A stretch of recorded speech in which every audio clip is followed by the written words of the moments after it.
Hi, I'm Emily DeWitt, a registered dietitian and faculty member at the University of Kentucky. I'm in the kitchen today with you all because we're going to be making beef tips, but this one is a little different. We're putting our spin on it.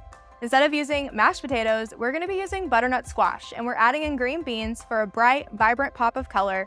It's also going to add in fiber and extra nutrients for that added boost of nutrition. We're really excited because this recipe comes in at around $3 per serving, and it's something that you can make at home that feels like quite the indulgence from a restaurant, but you're making it in your own kitchen. Let's start by preparing our beef. Since type 2 diabetes often comes along with other health conditions like heart disease, we want to keep things like saturated fat in mind when making food choices.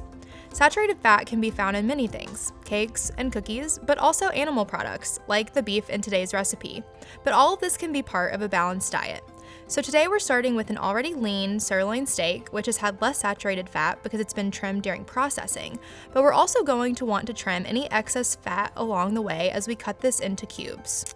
So now that I've washed my hands, I'm coming back to my water. It's already been boiling on the stove, and we're gonna drop in the butternut squash here so we can begin making our veggie mash.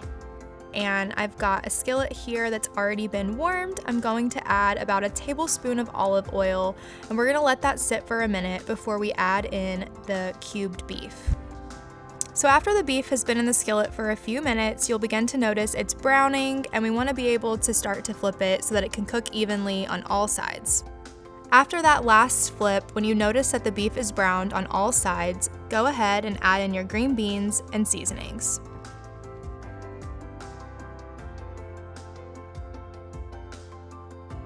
So now we're coming back to our squash. It looks like it is cooked all the way through, so we're gonna head over to the sink and drain this into a colander.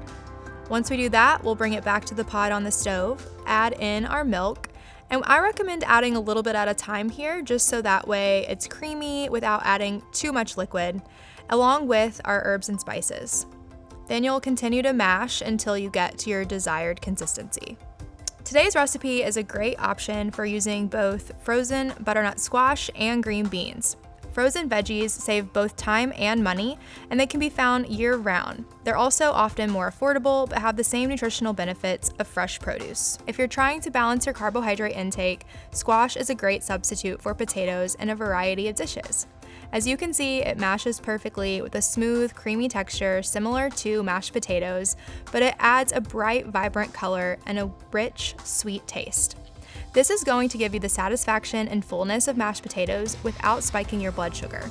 And one great thing about green beans is that they're gonna add more color as well. But these also include fat-soluble vitamins, and the fat in the beef actually helps your body better absorb the vitamin A, E, and K found in these vegetables. So now that we're done in the kitchen, it's a reminder that this meal is fantastic for anyone with type 2 diabetes who is looking for ways to better manage their symptoms and balance their blood sugar while still enjoying the foods they love.